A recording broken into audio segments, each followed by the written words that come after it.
been a member of ISKCON since? 1972. He was initiated by Srila Prabhupada in? 1973. In what location again? Portland, Oregon. Wow. And he's been heading up, he was temple president for many temples, including Miami, Washington, D.C., Vancouver, Houston, and Baltimore. Oh, wow, that may be a woman. And he's still hanging in there. And he still looks 29 years old, so that's that deserves a record. And he's most famously known over the last 10 or 15 or maybe 20 years now as the leader of the Gainesville Preaching Project, which includes mostly the Krishna House, which is what's really become so revolutionarily successful in Florida, and of course it's now expanding across North America. So we're really grateful. We tried to have him come for years. It's been hard to fit it into a schedule, but we're very grateful that he's here. This year, let's welcome him. Nice big round of applause.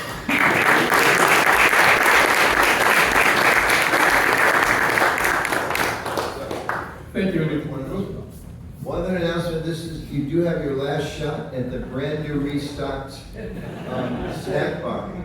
And you notice they even put a sign up that says, "Welcome, Manchurian treat, eat like a pig." No, it's sorry. It says, "We're delighted to serve you while you're here." So take advantage of that. And better eat it now than you take it home because it may not get on the plane. And it's been so long since breakfast. 15 minutes. Thank you, Srila Prabhu, and thank you everybody for being here. Before we start, I have some good news and bad news. What would you like first? Bad news. Bad news? Watch CNN. The good news.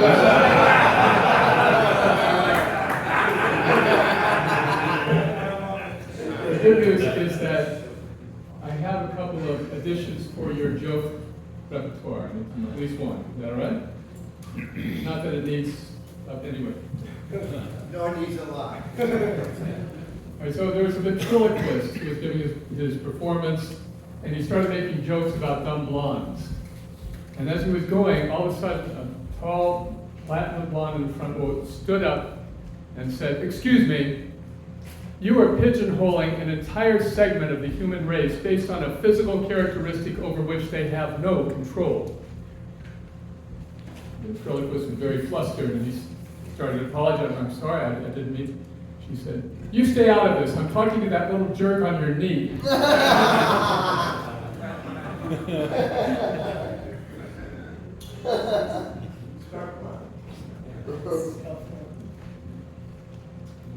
We are going to talk about men's groups, why and how. This will be more relevant to some of you than others, unlike yesterday's wonderful presentation by Yadunath Prabhu, which was relevant for one and all. However, everyone here today, whether or not you can participate in a men's group according to your circumstances, everyone can benefit from understanding how they work. So you may also be able to share them with others, or know in the future how being part of one could benefit you.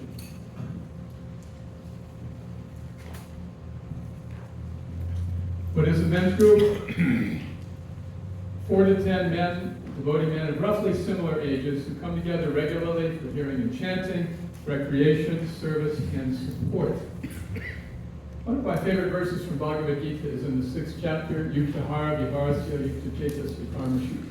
It says, Yukta means temperate or regular, and it means, refers to eating, sleeping, work, and recreation, vihar, yes. So recreation, renewing our enthusiasm for devotional service through a variety of other activities. The purposes of the men's group, of course, hearing and chanting, Sadhu Sanga, and service. Developing confidential relationships. Supporting one another practically and emotionally. Male association to balance marriage and family life. And then, again, group service and recreation experiences. Of course, as a men's retreat here, we're especially concerned about getting the balanced association that we need. Some here are married, some are not married. Whether or not you are married or single, confidential relationships are part of the success formula for Krishna consciousness. Guyam akyati prichyati, to be able to reveal our mind confidentially, and to also be able to hear others reveal their minds. When we are married, we become very close with our spouse, and we tend to feel that this person is our confidant. This is the person in whom we confide all of our feelings and thoughts. And this is good, but there are differences between men's and women's communications that we were discussing yesterday. Sometimes I go weeks at a time without speaking to my wife. I don't want to interrupt her.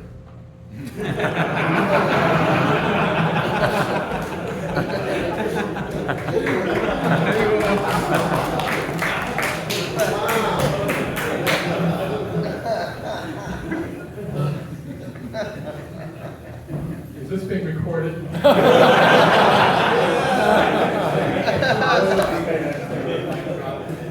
You're a good listener. Maybe you don't need to catch that flight after all.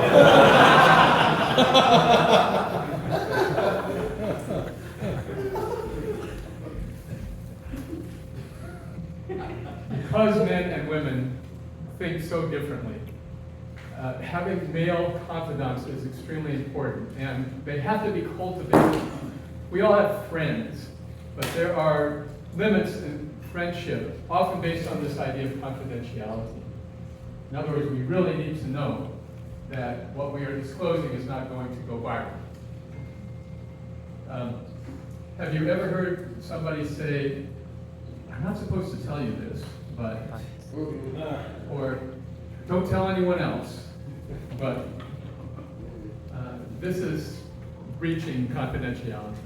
Actual confidentiality is a serious discipline. As religious professionals or practitioners, it's actually a legal tort to disclose information that you are given as a religious counselor. You can be sued for that. So it's called priestly penitence, that you must be confidential in your, if people are telling you their problems. But most of us don't have that service, at least most of the time.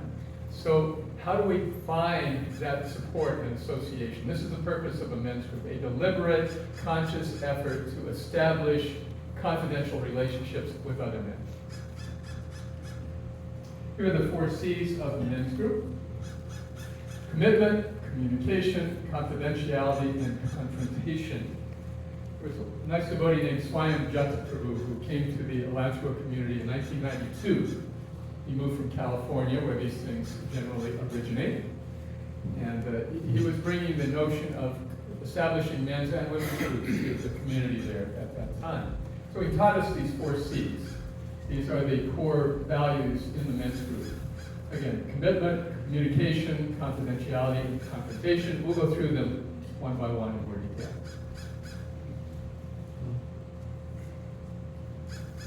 So commitment.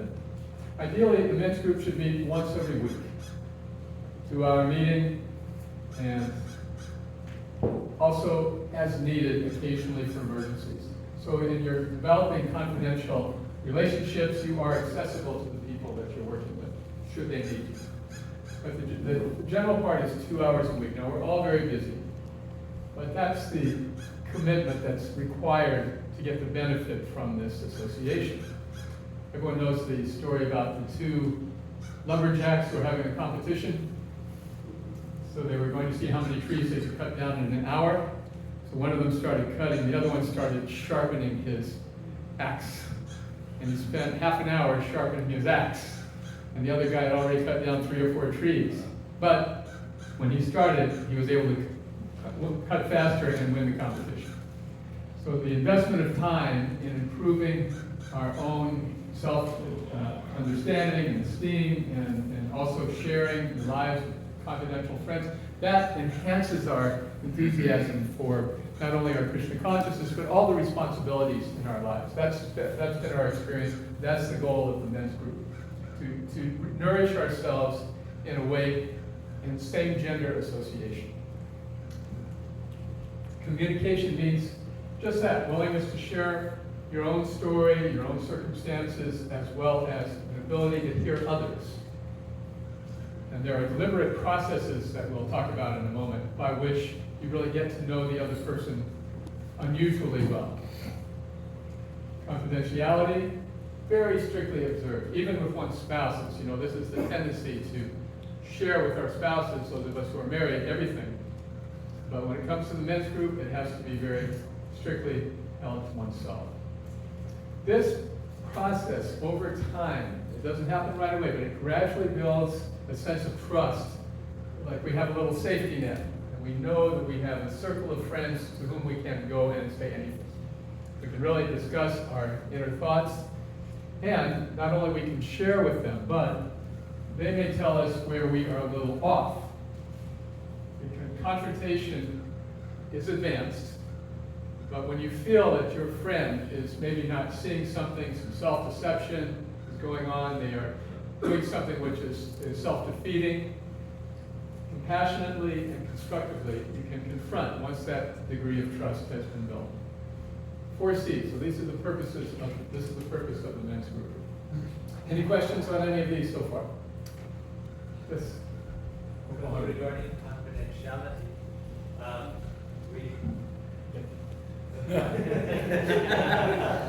regarding confidentiality, like as a teacher, for example, we're told that you must maintain confidentiality if a student tells something or shares something with you,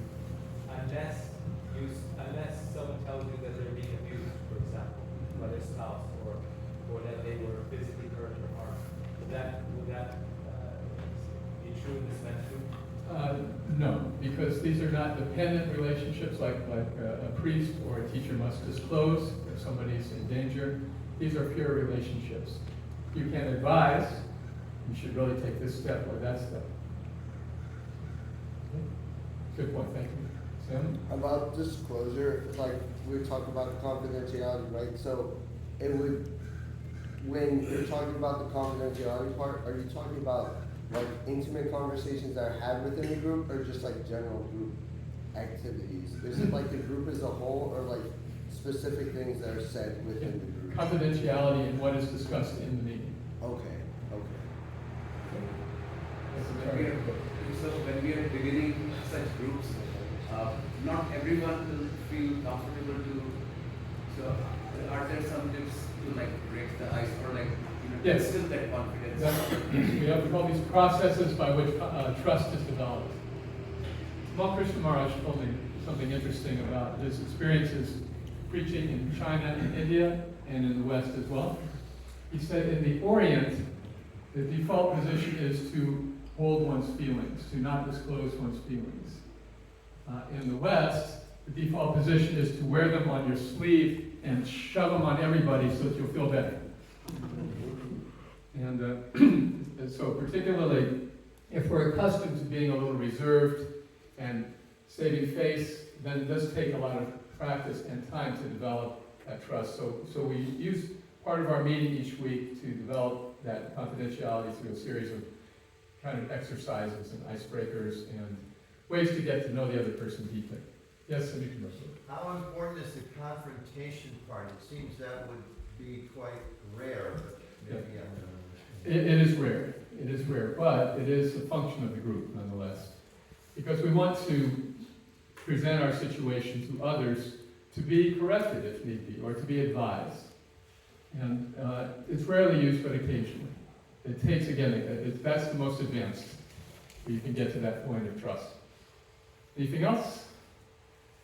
Alex? I don't know if maybe you'll develop on this, but would you say the best approach is to use more like an I perspective? Like, in my experience, I've done this in that situation, or I would do this rather than saying you should do that. Yes, it's sharing one's experience as opposed to saying you should do this. Yeah, Brahmatirtha Prabhu tells us the story about when he first met Srila Prabhupada in Mayapur in 1971, I believe. It was the first gathering of devotees in Mayapur, and they were just pandals and tents and so forth, and Prabhupada was in his huts.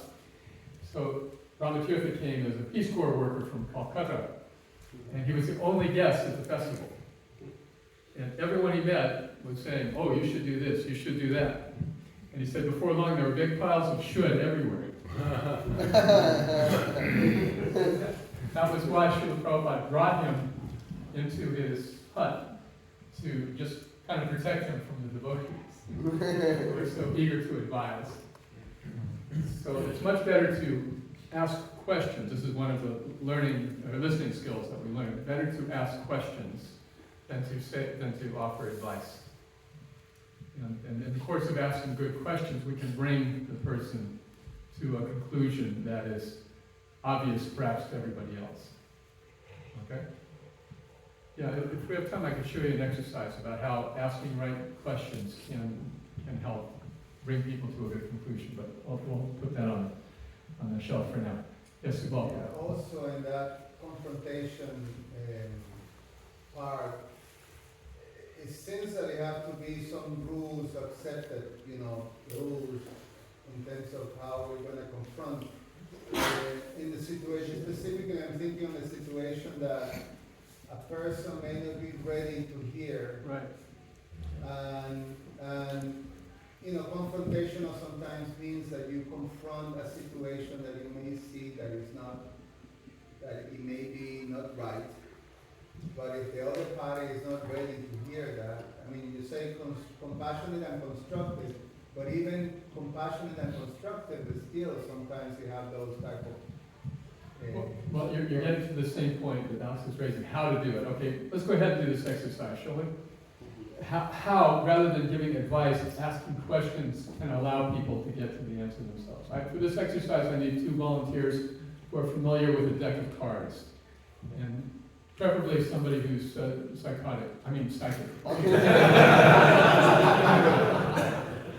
Okay, Tom, are you familiar with the deck of cards? Yes, normal cards. Yep, playing cards. Okay, one other volunteer. Hey, Chaitanya? Yep. Okay, so Tom, please come and sit here. And Chaitanya, I want to just have a quick word with you. Okay. Actually, I would like you to write down on a piece of paper. Charlie has one right here. Write down a card. And don't show it to anybody but me.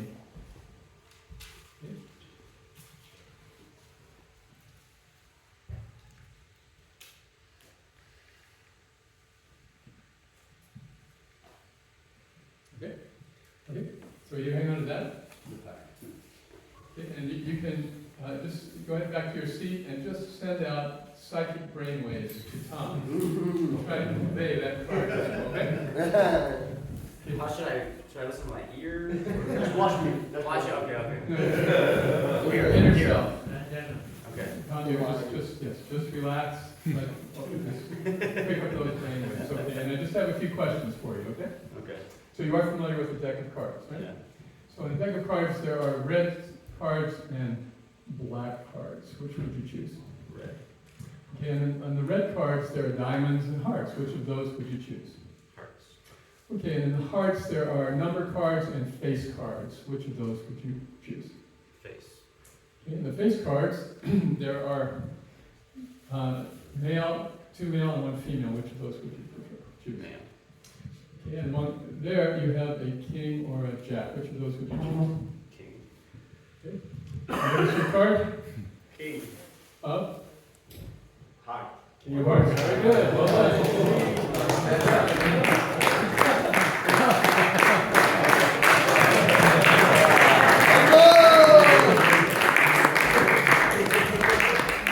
Does he read palms too? I have to say, Tom? Tom? Really follow the group. I have done that exercise many times, and I have to say that is the best it has ever worked. Just like right to it. He's supposed to say something wrong, and then I get to ask him a certain question. But like for example, if you had said black, I would have said, okay, and that leaves? Right. Yeah, so that, see, by asking the right question, I get him to come to my conclusion. Yeah, this is how you can present a confrontation without upsetting people. It's the diplomatic approach to just inquiring. So tell me more about this. What do you think about that? What would you do if that happened? What would you do if this happened? The things that we can see that our friend may not be able to see. Diplomacy is the art of letting other people have your own way.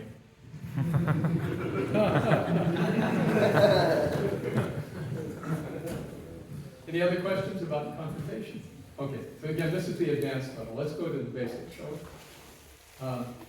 So a typical 2-hour meeting would start with a kirtan, some reading. In our group, we've read dozens of books, literally, over the years. It's a very nice way to get little doses of books that, anyone like me, like you got a big stack of books on your bedside, hoping by osmosis while you're sleeping, you'll kind of... So we actually read them, and then check-ins. Everybody will go around the circle and talk about something from their week. How they're doing. Sometimes people are in some crisis and they'll get more time. But typically a check-in is 3 to 5 minutes.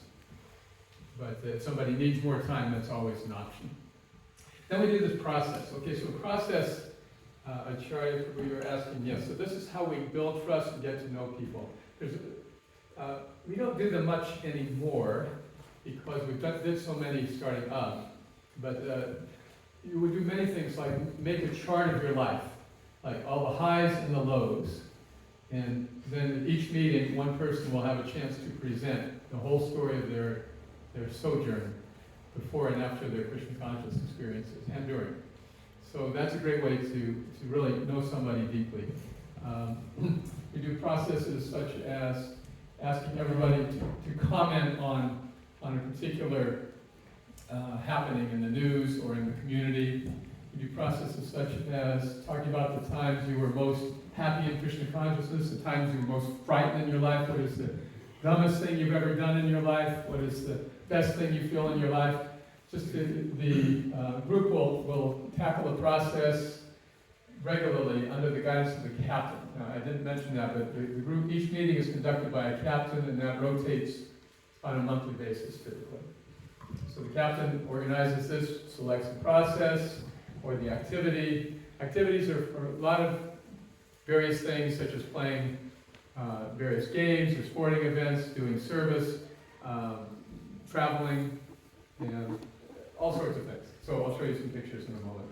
Then at the end of the meeting, we have prasad, or sometime in the course of the meeting, so that everyone can come and not have to worry about dinner. Dinner is provided at the meeting. And that way, people can more easily make the time in their schedule. Okay, so that's the basic outline. Now, yeah, It's a reading you read together, or you discuss something you read over the week? we pass the book around on the spot. Yep, on the spot. Everyone reads a page or two. Yeah. Yes, Guru. Is there a requirement for age of the other members in the club? We're going to talk about that in a moment. Okay. Yes, Guru. Question, in this group, do you already have to sign up or something that you trust the other members, or you can come as a recruit, like a test? Okay, so in other words, membership. How do you develop membership? Everyone in the group has to agree on any new member. Yes. And then people could come for a couple of weeks, try it out, and then a vote is taken. And they're anonymous votes. Any one person who doesn't feel comfortable, then that person's not invited. That's part of the trust building. Okay. All right. So I'm going to just give you an example of our men's group in Alachua. This is founded in 1992. Actually, this is starting our 32nd year this month. I was one of 3 founding members. We've had a number of people in and out over the years. We've been through deaths, divorces, all sorts of traumas, and we've been there for each other. Seriously. This is me when I first joined the group.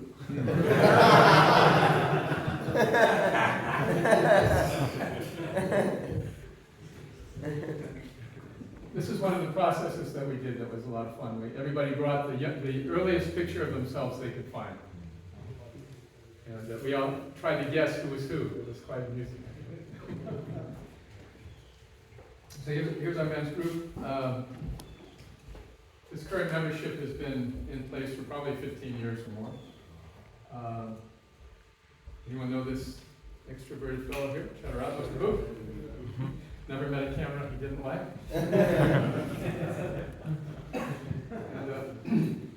So the age range amongst us all is about 15 years, difference from the youngest to the oldest.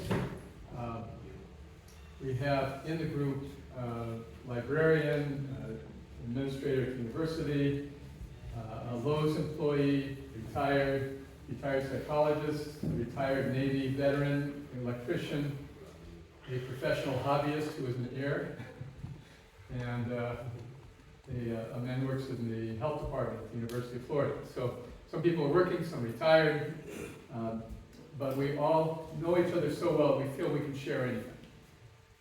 We do a lot of things together. Here is putting up fences for the cow program at the Alachua temple. Keshihamta there, Prabhu, in the front, with the black mask, he's in charge of the cow program, and he made an offer that if the men's group came over and helped, we could throw a pie in his face, and we did.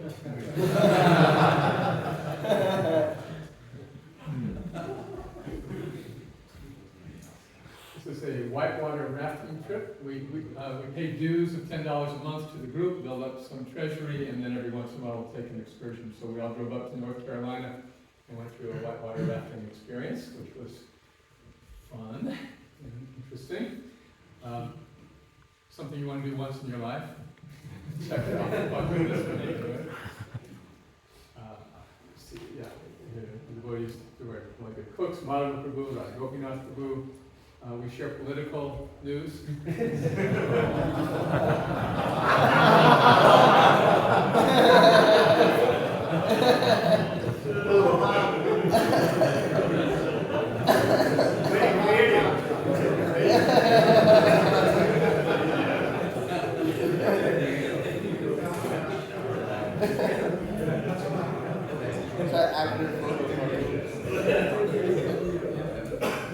One of our friends is building a greenhouse for his tulsi, so I'm one of our members, Madhava Prabhu, so we all came over and pitched in and helped do the construction.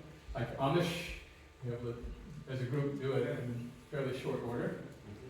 Let's see what else. Oh yes, we do some entertainment.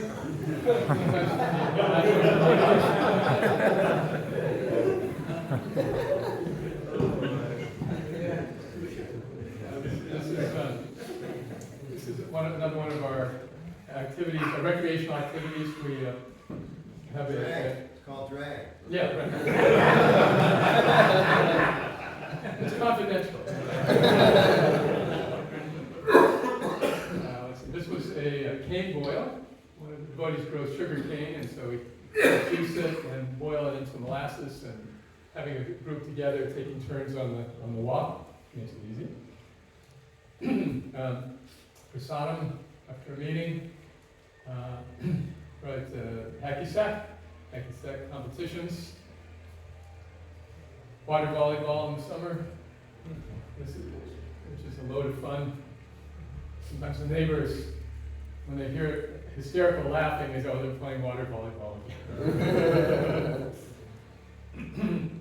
Yeah, this is another one of our group projects called the Blind Uncle Band.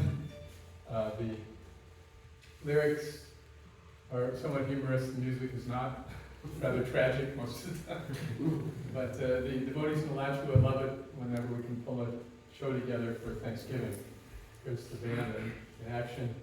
Of course, Chaturanga Prabhu is the lead singer. And we all take our turns at various instruments. No, actually, if we have time, I have a clip of the Blind Uncle Band. Would you like to see? Yeah. All right, let's see if it will play for us here.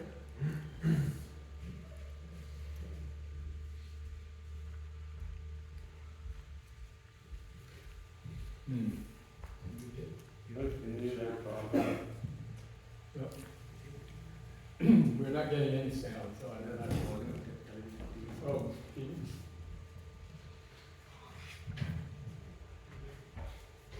okay. So the purpose of the Blind Uncle Band is Yadanath Prabhu was saying yesterday, we need to laugh at ourselves. Has anyone ever seen it? What do you call that? The horse race? The horse race. The horse race. Anyone ever seen that? No. Oh, it is the most hilarious satire on ISKCON I've ever heard. Is that on YouTube? Yes. Okay. Okay, let's see. If we have any luck, we'll see this satire. Otherwise, watch that one instead.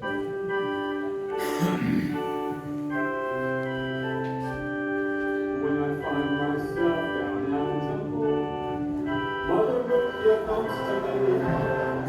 Help us wash the dishes, won't you please? And when the song is over, she is standing right in front of me. Help us wash the dishes, won't you please? Won't you please? Won't you please? Won't you please? Won't you please? Service is auspicious, won't you please?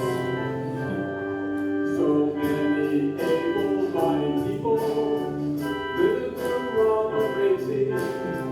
Let them wash the dishes and let us be. We used to wash them often until we attained seniority. Let them wash the dishes and let us be. Let us be. Let us be. Let us be. Let us be. Let us be.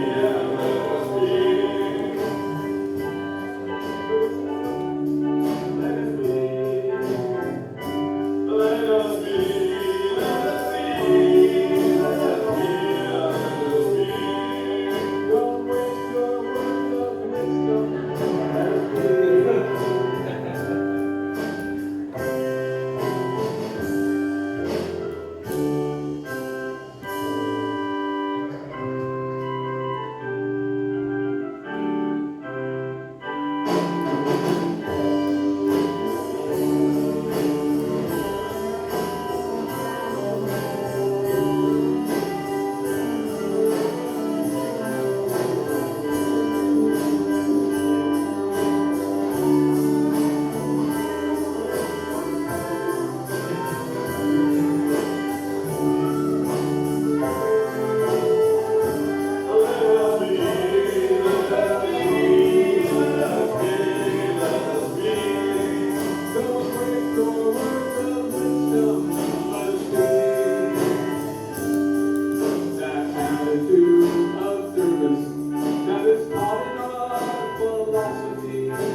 It's a lot of work going into that, and we really suffer for our art, and then when we perform, everyone else starts.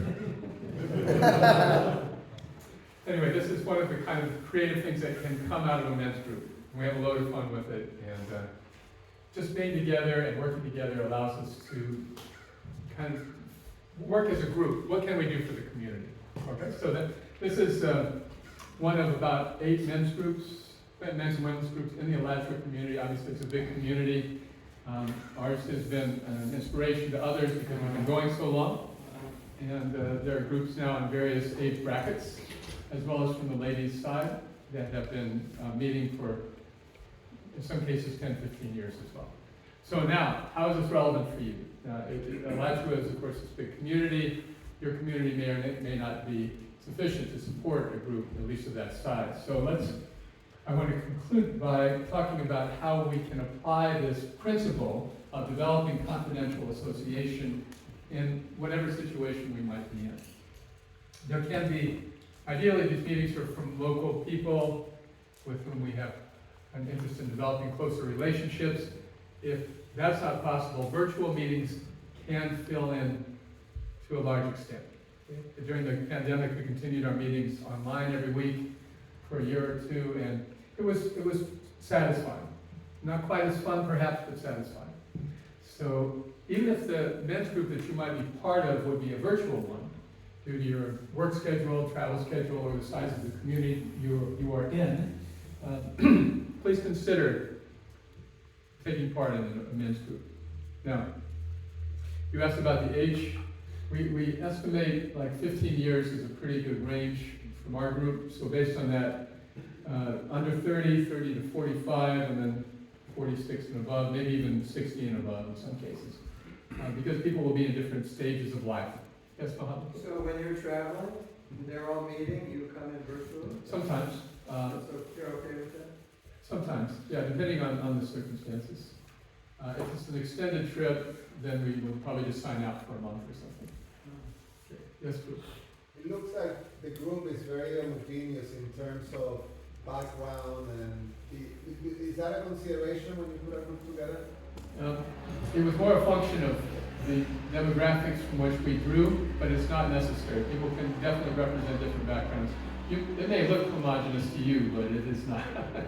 we got a couple of Trump voters in there. We got people who are like military veterans, you know, kind of have a more disciplined demeanor. We've got kind of freewheeling types. You know, we've got people who are millionaires. We have people who live from check to check. It's quite diverse. So the background is not that important. Really, the willingness to make the commitment is the most important thing. Yes, Bruce? I noticed when I was, so I'm a parent of 2 young kids right now, and when all those guys were in our 20s, we just naturally met a lot at retreats, TSI, events like those. And when we all got married, started having kids, this distance started to creep in, just because we're not meeting as much. Right. And a lot of men started to just not share outwards as much. I'm just curious, like, any practical things you have to share, how to overcome that? Right, it takes discipline. That this is something I need to conscientiously do. It is important, and I've got to make a commitment to do it. That's exactly the scenario that you're describing. That's what happens when we go from single to married life. Yeah. And then we feel like all the association we need is our spouse, our family, but then it becomes inadequate. Right. So we need that same male support, just like we're experiencing this weekend. Singapore. I think what this Prabhu was trying to ask is, can any black people join your group?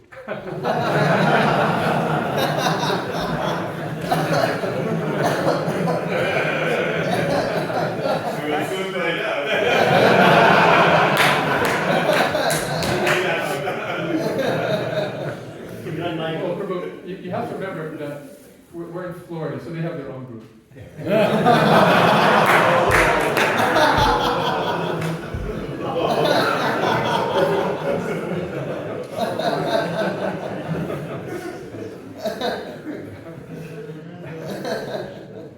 No, there's no restrictions. We have, our group has not had any black body devotees. That Indian body, Hispanic body, not black body, but other groups have. And that is, anyway, yeah. If that was your question, or was he extrapolating something? He went,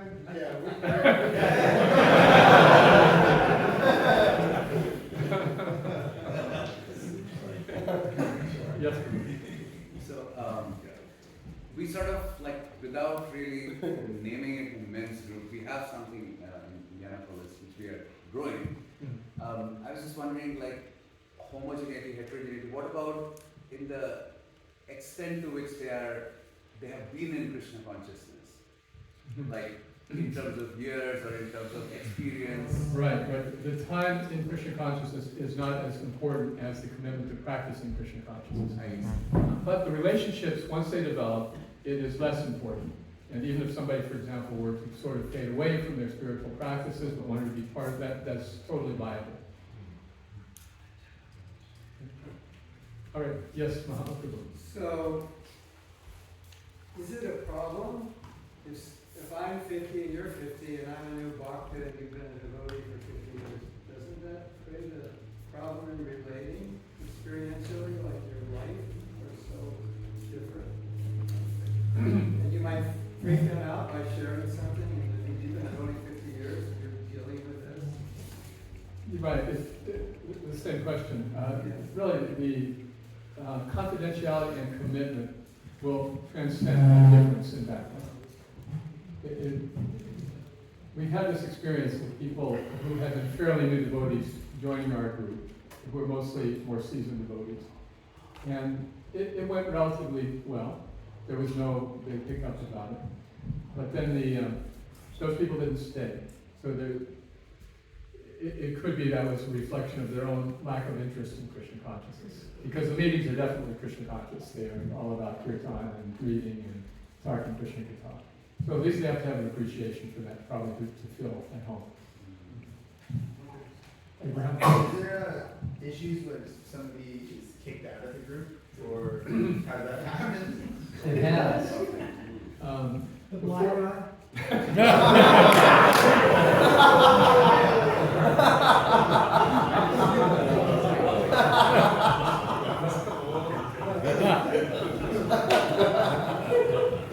Don't do that, you'll be in trouble.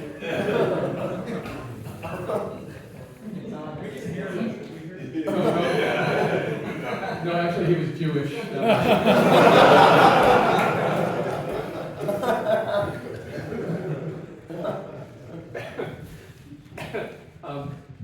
Before we really understood the discipline of everyone having to agree, or actually what happened, this man came in for a couple of sessions, and one of the devotees felt very uncomfortable with him.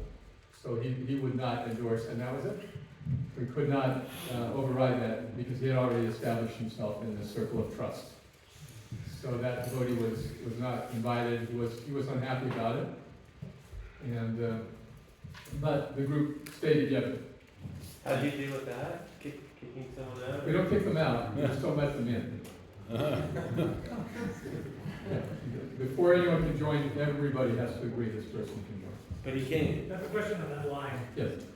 How do you do that in a really small community without avoiding a lot of tension? Yeah, that's something to consider before even inviting people to take part. Sometimes people might want to be a part. Yes. In that case, you really want to make sure you have a good reason. Good reason. The reason in this particular case was the devotee did not trust this person's ability to be confidential. You mentioned the group of, like list of activities that you do, like kirtan, prasadam, reading. Is there a specific time set for people sharing what they're going through and like? Yeah, that's called the check-in. Okay. Yeah, kirtan, reading, and check-in. Okay, and sometimes it seems that people open up more when it's one-on-one than in a group, but that's the idea, to develop enough trust that you can open up to the group. Okay. Yeah, but it takes time. That's the point. It takes commitment. Every week you're there, you get to know them, you know everything about them, you hear them disclose, and you can disclose more easily. And if somebody violates confidentiality, it's a heavy thing. I've got a general question. If it's not appropriate, tell me, but you know, the band and the whole presentation you're making here, and Yagannath's presentation is so much what we've been doing. Really, there's an underlying sense that you can be a devotee and be a human being at the same time. You know, Ravinda Surpuri used to say, probably still does it, if you chant Hare Krishna really sincerely, for many, many years you'll become a pure devotee. And if you continue chanting Hare Krishna, you become a human being. You know, and there are sometimes within our society, maybe certain regions or certain subcultures or whatever, where the whole idea of being able to laugh at yourself, to stand up there on stage and sing a song about we ain't gonna clean any dishes, would be considered like, you know, can you get away with that? How can you say something like that? So just get your thoughts on that. It just seems that that's such a critical element for us to be mature, and your group's obviously done that, but we deal with a society where there's some people, you say, be part of this group, we're gonna make jokes about whatever. that's blasphemous, and they're ready to like, you're offending Guru, you're offending God, you're offending me, and, there can be a lot of tension and worse than tension, potential splits over whether you can laugh at ourselves or whether no. We know the right way to do it, and you're off. Right. You tell me that at the anti-cult conference, one of the qualities of the cult is that you're not allowed to laugh at the Oh, that's close enough. Okay, yeah. You're not allowed to laugh at the leader or laugh at the cult or. Yeah, you can't question authority. Yeah, sure. Right. To me, being part of the men's group is a big step towards becoming humanoid and realizing that we are still conditioned souls who are dealing with realities in this world and doing it in a way that is bringing us closer to Krishna. And part of that is just a willingness to accept the absurdity of life in the material world. To be able to laugh is such a great antidote to depression and problems, which we all suffer from. So those people who don't have the ability to laugh at themselves, really, are not the kind of people who would benefit from a group like this, because there's already a sense that I know everything. And this is really rooted in a lot of insecurity. Like, I've got to hold on to something so tightly, I can't bear to risk having it shaken in any way, my faith in it shaken or questioned. Our group, homogenous as it may be, has a very diverse degree of involvement in Krishna consciousness. Everybody loves to hear and chant, but some people are pretty estranged from the movement or inactive, and they consider me a religious fanatic in the group that they allow me to stay. They haven't kicked you out yet? Not yet. So you see? Yeah, I have something to share. It kind of goes along a little bit with what Mahatma was talking about. Maybe you could stand up and speak loudly so we can all. I belong to a group, AANA. We've heard of Alcoholics Anonymous and Narcotics Anonymous, as I had a drug problem for a long time. Now, I found out in this group, I've known these people for a long time, 15, 20 years, even longer than that. And sometimes it's all men, sometimes women are involved in it. But there's a home group, which I belong to for quite some time. We've gotten very, very close. The interesting thing here is that I've come out here, I only know a few people here. And there's something missing in that group that we have here. That we have here? Yes, that we have here. Mahatma was talking about somebody being new to the movement and somebody being older to the movement. There'd be some kind of disparity because your experiences might not be the same as mine. And no matter how much I try to fit into this group, you can't because they're not devotees. And that's just missing. And it's really, I found that out. I mean, that's the reason why you came here. I found that out because I've been craving that for so long, trying to pull that out of materialistic people or people that are not in touch with our movement or the holy name. Thank you very much for sharing that. That's very germane to this discussion, because the Vaishnava men's group has that unique quality of a shared spiritual experience, and somebody who doesn't have it is not likely to fit in well with the group. We're wonderful. I have a question that was, one of the beautiful things about Krishna consciousness is how broad it is and how many people are included in our society. But sometimes I wonder if we need to create some sort of frameworks where people can be encouraged by people of similar background and quality. And I know it's not a politically correct question these days, but it's a real question that are there certain frameworks that would allow people to be in their comfort zone while still being in the greater Vaishnava community? Would there be a positive to that, to allow people to be, Right, so that there could be some diversity in the group, people who are devotees, people who are friendly but not devotees, is that? I'm saying the opposite. I'm saying, I've grown up around ISKCON obviously my whole life, and I know that even in the Indian community, some Western devotees, they think of Indian people as a homogenous group, and if you know anyone from India long enough, every region of India has its own very unique and distinct kind of qualities. I'm just wondering out loud, is there some benefit to having some sort of an ability to collect in these maybe material structures? You know, would it help our Krishna consciousness and our community to have some vessel that allows for both? Does that make sense? I don't know if I'm being clear. Like, would it be helpful to have a Bengali men's group and a Bihari men's group and a Oh, I see what you're saying. Okay. Not for everyone, but I'm just curious your thoughts on this. You know, yeah, my thoughts are that the commonality is Krishna consciousness. And that really helps transcend a lot of those cultural differences. That's been our experience anyway. And here I believe it would apply as well. That we should, in other words, think like the Swaminarayan folks, primarily Gujarati community exclusively, right? Yeah. So no, there's actually no boundaries at all. If there's a commitment to Krishna consciousness, these groups can work. Okay, that's the part. 2 points in regard to your lines point. It is described as we should seek like-minded association. And I didn't quite hear all of those comments. That was what I thought I heard, was you saying something about an addiction group, and you're then looking for devotee association. There is actually now a group called Bhakti Recovery. Bhakti Recovery. Yeah. And it's, I've referred a lot of people to it, a lot of people that we counsel, and they've taken really a lot from that group. They find it very, very based helpful. on that 12-step program? Based on And yeah. if I can add to that, it's very new devotees and some seasoned devotees as well. Yeah. Yes. Yeah.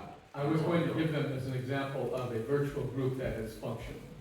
And the question is, can we come out of this meeting, you know, this is a 6th annual mantra retreat, can we come out of this meeting perhaps with a couple of groups that can be spawned, either locally or virtually? That's going to be our exercise when we finish in a moment. So other questions? Yeah, I was just gonna make a comment about the like-minded.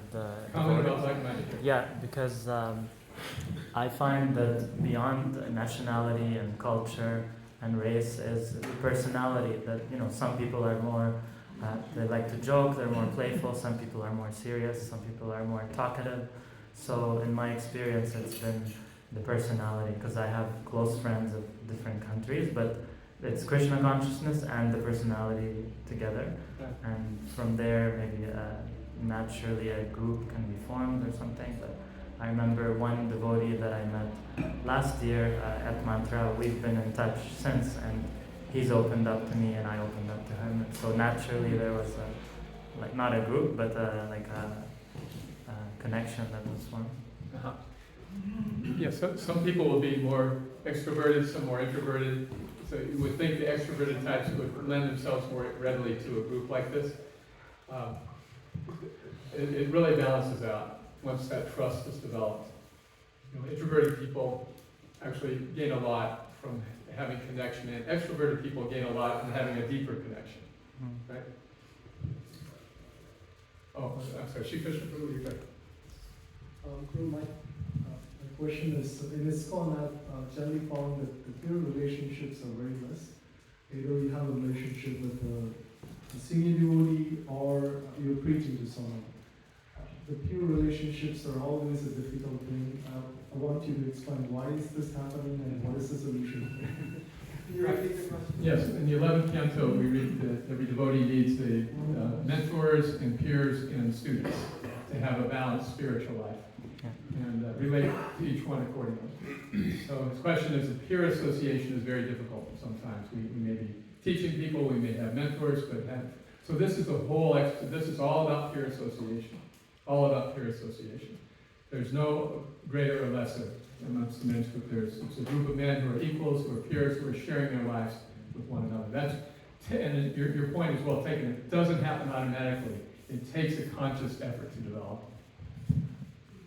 So I remember I was in South Africa in the 80s, and one day during prasadam, we had Americans, we had South Africans, white South Africans, Indian South Africans, and we were taking prasadam, and I just looked around, and all the Americans were taking together, all the South Africans were taking together. Then maybe 10 years ago I was in Dubai and they're taking me to the Sunday feast and they said, well, we're going to do the Bengali Sunday feast and then we're going to do the other Sunday feast. So if I'm going back to my temple and I want to organize this program, I get the message out and then all the South Indians want to do it together and all the Bengalis want to do it together.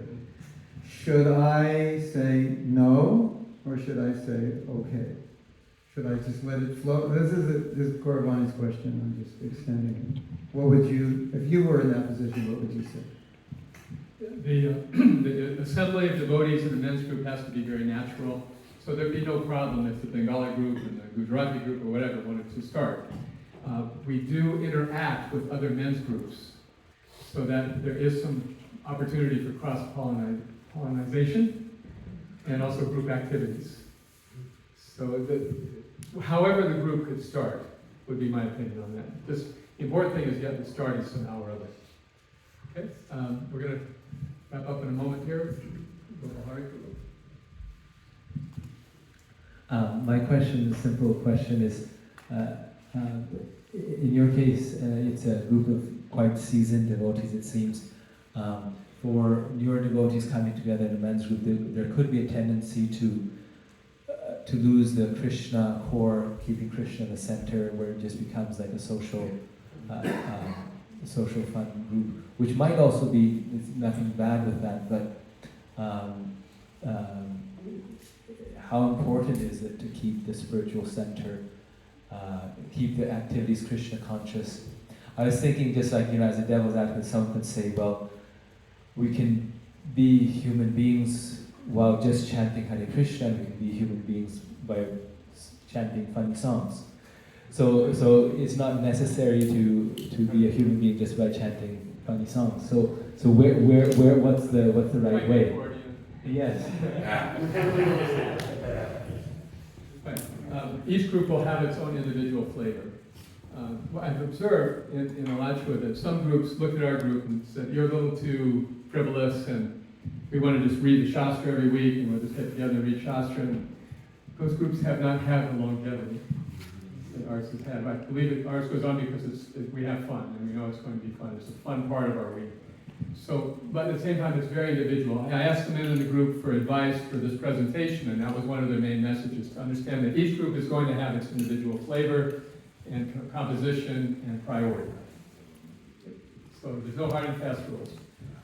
I really did want to spend a little time with the exercise. We have about 28 minutes. How about just take questions from people who haven't asked it yet, and then we'll get into our exercise, okay? I have a question. Okay, we'll get to you. Hare Krishna Prabhu, wonderful the way you described. We spoke about cultural homogeneity differences, but what about even within Krishna consciousness, there are different sects. So any thoughts about getting different groups? Because we have friends across different sects too. Right.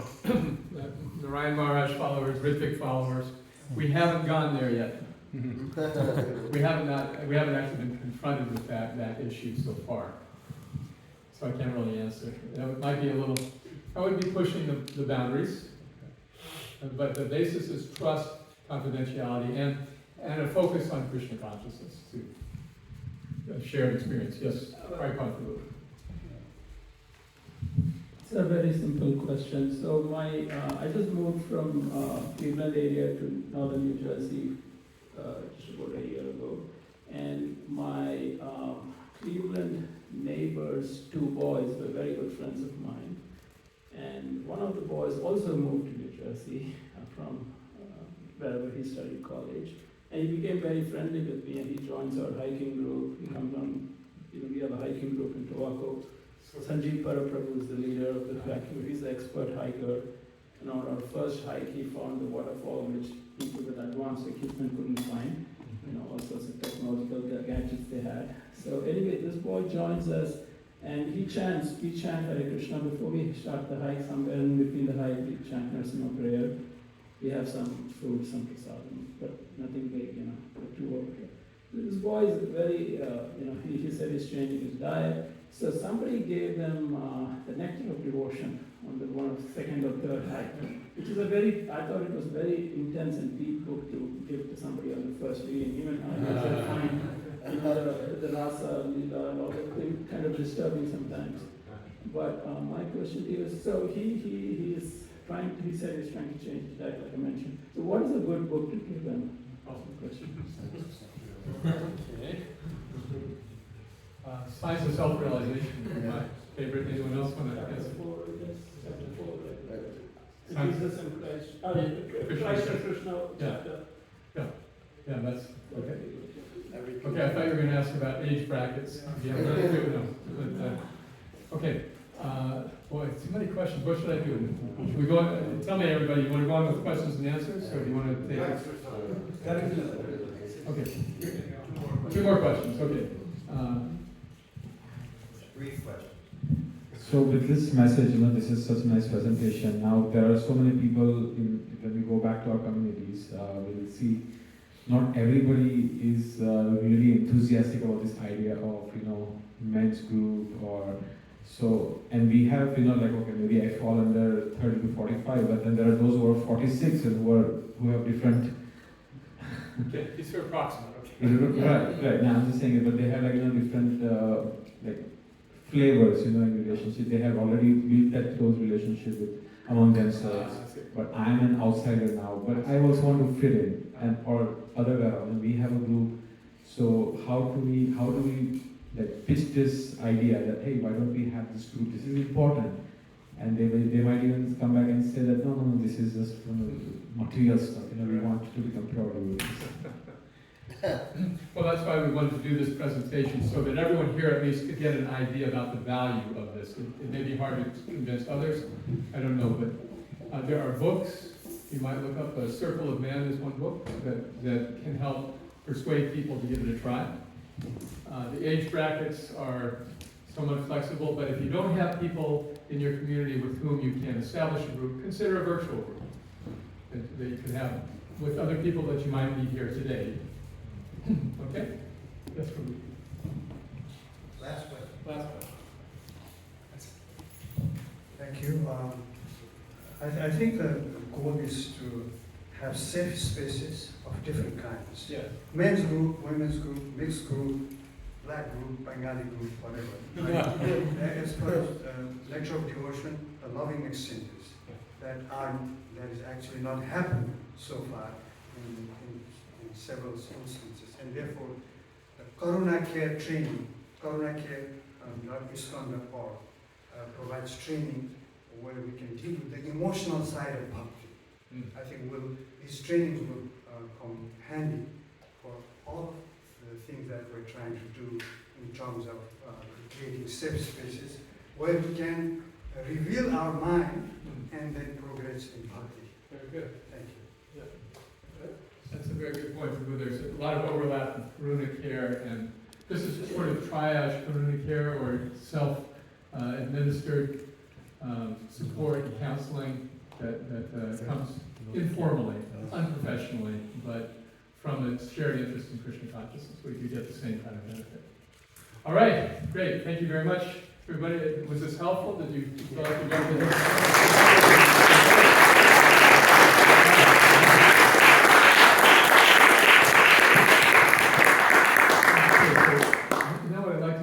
for our remaining 20 minutes or so is break up into groups by age bracket and just have some candid discussions amongst yourselves. Could you do a men's group in your area? And if you can't do it in your area, would you be interested in forming one here, in a virtual men's group that you could see if you could get up and running over the coming year and check in with us next year at the 7th Tantra retreat, okay? So again, if it's not possible to do it locally, consider doing one virtually and exchange information if you're interested in that, okay? So let's have everybody who is under 30. I hope you have your attention. Hare Krishna. Okay, everybody under 30, kindly go to the back corner of the room where Mahatma and Bhakti Marg Maharaj are conversing. All those who are, again, under 30. Oh, I am under 30. 30 to 45 over here. 45, it's like there are a few groups organizing. I want to encourage everybody, whatever's practical in your situation, try it, try and get started, and just make that weekly commitment. if at all possible. Some people said, is bi-weekly all right, or monthly? Bi-weekly can squeak by, monthly, forget it, it's not really worth the time. It really takes momentum to build trust. So thank you for this opportunity to share. I've got my email address here. If I could give any follow-up help, feel free to send me a note. And hope to see you next year with your men's groups up and running and giving you confidential support in your spiritual life. Hare Krishna.